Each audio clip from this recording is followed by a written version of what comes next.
Λέγομαι Γαργάλας Νικόλας. Πέστε μας, γιατί ό,τι θεωρείτε πιο σπουδαίο. Και για τη μάχη όλα αυτά. Από τη μάχη, άμα θες από το 46 να πιάσουμε. Το 46 ήταν η χωροφυλακή, διοίκηση χωροφυλακή στην Περσόγεια. Ήρθαν εδώ στο χωριό χωρίς κανένα λόγο. Χάρτης του γράμμου. Παρατηρούμε τις θέσεις Μυροβλήτης, όπου ο καπετάνιος Γιαννούλης συναντά το Γαργάλα, Σούφλικα, μνημείο γράμμου και οξιά που αναφέρονται στη διήγηση που ακολουθεί, καθώς και το πλικάτι από όπου οι οντάρτες οπισθοχώρησαν προς την Αλβανία. Το χωριό ήταν πολύ φιλήρη, ήσυχο, καλός ο κόσμος, φιλόξενος ο κόσμος. Η διοίκηση χωροφυλακής της Περσόγειας βάλανε ένα στόχο, χωρίς να έχουν εντολή από πουθενά, να έρθουν να κάνουν συλλήψεις στη Μιλίτσα. Εν τω μεταξύ, οι οργανωμένοι φεύγαν από το χωριό, δεν κάθονταν. Όταν ήρθαν εδώ πέρα, κάνανε συλλήψεις, πήρανε κόσμο γερόντους, πήρανε πιο πολλοί γυναίκες και μια γυναίκα μόλις είχε αποκτήσει, γεννήσει το βράδυ και την άλλη την ημέρα την πήρανε με το μωρό του, είπα να το βάλει στο ντροβάκι και τη φώναζα στον δρόμο, πέταξε το σκύλο. Αυτό το παιδί ζάει, μου φαίνεται, έχει έρθει εδώ αυτές τις μέρες. Λοιπόν, μετά το βράδυ, εμείς είχε έρθει ο καπετάν Γιαννούλης, είχε έρθει στο Μυροβλήτη, εν τω μεταξύ είχαμε σύνδεση. Και κάποτε μας είπε ότι άμα με ζητήξετε ή στο Μυροβλήτη, στην Κραπαλούγκα, είναι ένα μέρος που είναι πίσω από εδώ. Ένας που ήταν φαντάρος, ένας χωριανός μας εδώ, είχε έρθει με άδεια, είχε φύγει από το στρατό με άδεια και έμεινε εδώ. Όταν μόλις αντάμωσε στο Γιαννούλη, έμεινε ο άνθρωπος εδώ και πήγε τον ειδοποίησε το Γιαννούλη στο Μυροβλήτη. Ο Γιαννούλης ήρθε με 26 άτομα, με 27 άτομα, 11 η ώρα στην Αιτομιλίτσα για να ξεκινήσω να πάω να απελευθερώσουμε τους συλληφθέντες που είχαν κάνει σύλληψη εδώ. Φύγαμε τα χαράματα, φτάσαμε στην Περσόγειανη, εν τω μεταξύ λίγο νωρίς. Κάπου στην παλιά Θεοτόκο, όταν βγήκαμε και είχαμε στο απέναντι κάτω στο ποτάμι, ήταν ένας μήλος της Περσόγειανης. Λοιπόν, εκεί ο Μακαρίτης ο Γιαννούλης είδε ένα φως στο μήλο και λέει ότι μας έχουν έδρα και στέλνει από εμάς 3 παιδιά που πήγαμε, ήμουν εγώ, ένας άλλος πάλι Γαργάλας και αυτός που ήταν φαντάρος. Οι 3 πήγαμε στο μήλο, ανεβήκαμε από πάνω, δεν ήταν τίποτε εκεί, ήταν ένας γέρος, είχε ανάψει το δαβίδι να ανάψει φωτιά. Δώσαμε το σύνθημα, κατεβήκανε και άλλοι εκεί πέρα και κάναμε την εισβολή στην Περσόγειανη. Χωριστήκαμε σε ομαδούλη, πήγαμε, απελευθερώσαμε όλους τους κρατούμενους. Δεν ήταν μόνο από εδώ, είχαν και από άλλα χωριά. Εκεί είχαμε και ένα θύμα. Φύγαμε.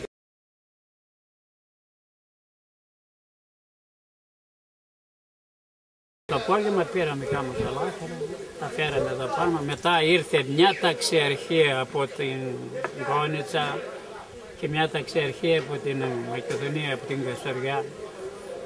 Κυνηγούσαν, τι κυνηγούσαν, ήμασταν 30 άτομα την όλοι, αλλά αυτοί που ήταν οργανωμένοι, αριστεροί δηλαδή, κυνηγούσαν, δεν κοιτούσαν εκείνη την περίπτωση. Δεν κοιτούσαν ποιος είναι αριστερός, γιατί ξέρω εγώ δεξιός αν υπήρχε. Πήραν τόσον κόσμο ξανά, έγινε η συλλήψη από το στρατό, πήραν καμιά 60 έστερα. Χωρίς να εξηγήσουν ποιος είναι, ποιος δεν είναι. Και κανένα δυο σκότωσαν στην Περσόγειανη τότε, τους γερόντες.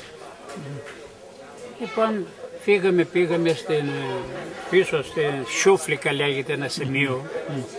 Εκεί σταματήσαμε. Τότε δεν μπόρεσαν τα τμήματα αυτά που είχαν έρθει ταξιαρχίες να πιάσουν κανένα, γιατί εμείς ξέραμε τα μέρη όλα εδώ πέρα. Και από τότε συνεχίστηκε ο ΔΣ με μικρές ομάδες παντού σε όλη την Ελλάδα, μου φαίνεται, και μέχρι το 47 Όταν ήρθαμε εμείς πάλι εδώ πάνω, ήταν ένα τάγμα, ήταν κάποιος ταξίαρχος, κάποιος Αχιλλέας Παπαϊωάννου, ήταν ο ταγματάρχης. Ήταν έκφιδρος αξιωματικός, παλιά δηλαδή. Κατά τις 11 η ώρα το βράδυ δίνει την εντολή να πάμε να χτυπήσουμε την Οξιά. Εκεί ήταν μια δροχία στρατός. Όταν περάσαμε όλα αυτά τα δάση, κατεβήκαμε εκεί η ώρα 11 το βράδυ. Έγινε σφοδρή μάχη με το στρατό. Έφτασε και ένας λόγος από τη Μούκα, πάλι δικός μας, από το ΔΣ. Τελειώσαμε τη μάχη αυτή στο γερισμό. Σας είπα και νωρίτερα ότι εκεί βρήκα δύο που ήταν σκοτωμένοι. Ήταν ελαφρά σκεπασμένοι. Αυτοί φαίνεται αγνοούμενοι θα είναι. Και τους είχαν φάει τα γρήμια από τη Ράχη μέχρι κάτω. Από εκεί γυρίσαμε στο ύψωμα εδώ, στο Σταυρόπο το λέγαμε, εκεί ήταν η έδρα του τάγματος. Και από εκεί φύγαμε άλλοι προς το Βίτσι, άλλοι προς άλλες κατευθύνσεις. Τώρα, πιο πέρα, το 1948 έγιναν σφοδρές μάχες στο μνημείο.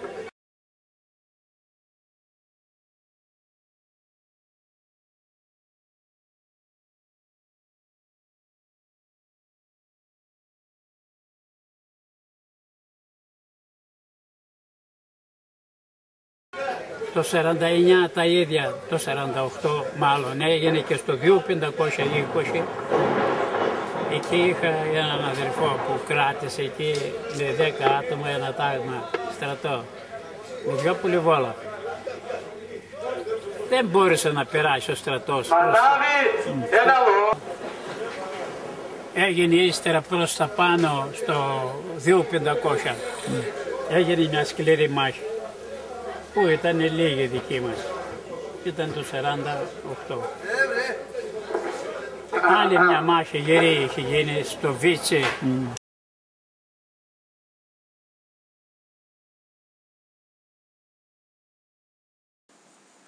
Τα αμπρί και τα πολυβολία του Δημοκρατικού Στρατού ήταν φτιαγμένα σε πολύ δύσβατα σημεία από πέτρες και σκεπαζόντουσαν από ξύλα και λαμαρίνες.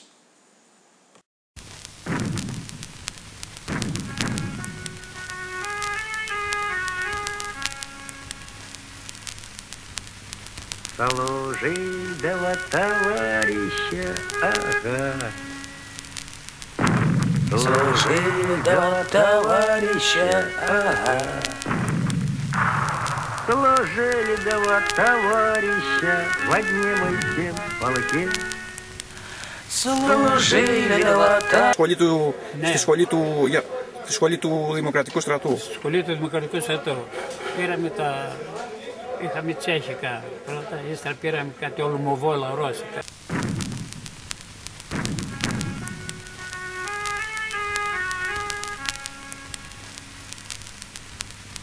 Служи два товарища, ага. Служи. Είχαν μεγάλα βλήματα. Είχαμε στη Σφίκα, στο Λέσχετς, ένα ύψωμα που ήταν. Από εκεί μας έβγαλε ο στρατός και ήρθαμε προς το Μαλιμάδι. Αυτό γίνονται.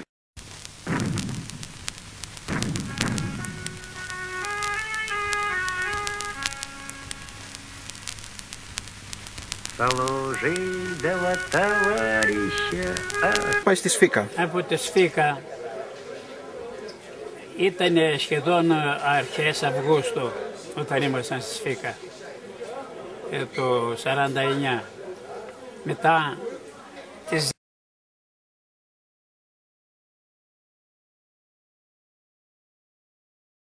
10 Αυγούστου έγινε η μεγάλη επιχείρηση, καθάρισε στο Βίτσι.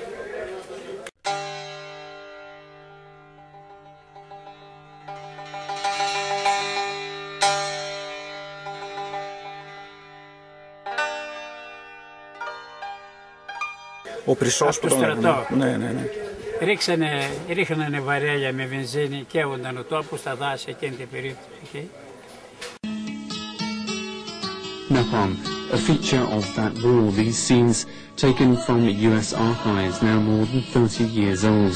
The results of this deadly device have been captured by military cameramen. At the moment of release, the bombs shiny, glowing bright blue from friction before impact and unleashing explosions of devastating proportion. The pilots would circle the forests and villages at low altitude without looking back to see the flames engulfing men, animals, vegetation and huts in their wake. These scenes are not part of a film but reality. The military cameramen even use slow motion to better document the bomb's potential. And the music the same as the Marines would listen to on the radio describing the dream of the most beautiful place in the world, California, whilst the war destroys a country just as beautiful, Vietnam. These extraordinary images were unearthed from the archives only after decades for fear of causing a pacifist backlash. Only 3% of Vietnamese television services broadcast the scenes of violence, but it was sufficient to turn many Americans against the war.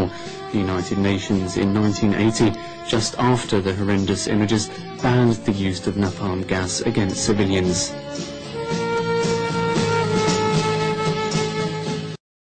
Από εκεί εμείς φύγαμε, συμμετείχαμε, ήρθαμε στα σύνορα της Αλβανίας, από την Κυπροστογή μέσα. Καθίσαμε ένα βράδυ και από εκεί φύγαμε πάλι, βγήκαμε εδώ στο Γράμμο, στο κύριος Γράμμο, στη Γράμμοστα. Πλακωθήκαμε ένα βράδυ πάλι στο ίδιο μέρος, στη Γράμμοστα, μέσα στα Πεύκα.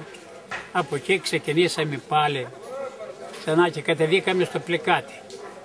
Ήταν το 49, ήταν τέλος δηλαδή. Το τέλος, ναι.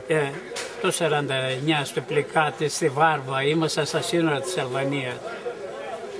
Εκεί στην Πάτρα που λέγεται ένα σημείο, ήρθε ο στρατός. Από εκεί πρώτα ρίξανε βαρέλια με βενζίνη και ο στρατός προχώρησε.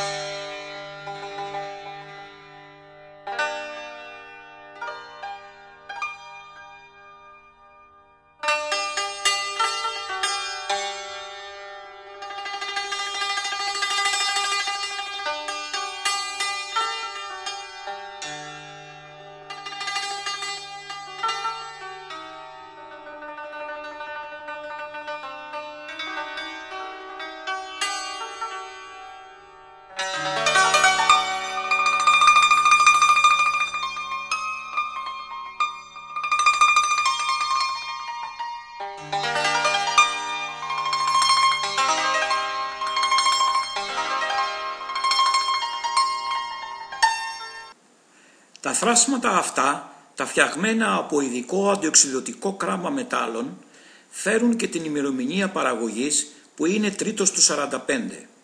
Στην τελευταία φωτογραφία μπορούμε να συγκρίνουμε τα θράσματα αυτά με θράσμα κοινής βόμβας με σιδερένιο περίβλημα.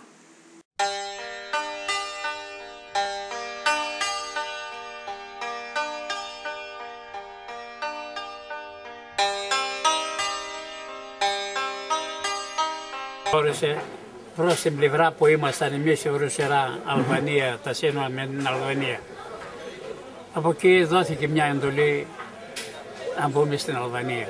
Μπήκαμε στην Αλβανία, παραδώσαμε τον οπλισμό. Από εκεί τελικά, για μένα δηλαδή αυτό που ξέρω, πήγαμε σε ένα σημείο και καθίσαμε κάνα 2 μέρες, από εκεί μας πήγανε σε κάποιο σημείο Μπορέλη στην Αλβανία. Από εκεί πήγαμε από το Δυράχιο και πήγαμε στη Σοβιετική Ένωση. Εκεί στην Τασκένδη. Τασκένδη μας καλοδέχτηκαν οι άνθρωποι, καθίσαμε κάμποσο καιρό, ξεκουραστήκαμε, πιάσαμε δουλειές στα εργοστάσια, οικοδομές, καθίσαμε 29 χρόνια. Και μετά επαναπατρίστηκα το 1976 Ιούλιος μήνας. Επαναπατρίστηκα εδώ στην πατρίδα μας. Έχω μείνει όμως στη τάξη των αριστερών.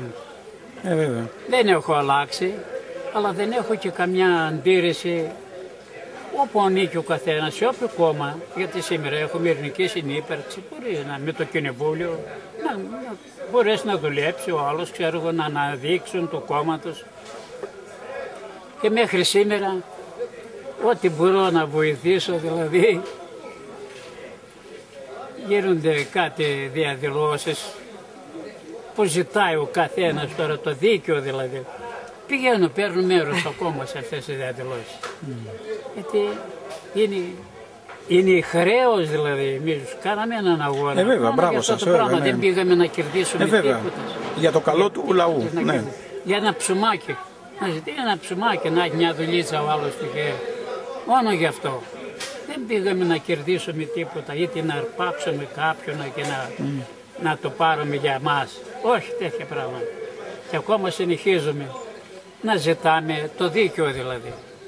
Με μια σύνταξη με 476 ευρώ του ΙΚΑ από τη Σοβιετική Ένωση, ό,τι ζήτησε η Ελλάδα, ζήτησε 4.050 ενσήματα για τον κάθε ένα. Εκεί είχαμε από 8-10.000 ενσήματα. Λοιπόν, αυτά ζήτησε η χώρα μας. Струйкой дым понесло, тишина, запечалилась в небе луна. Ну и пусть мне печаль не страшна, главное, что есть ты у меня.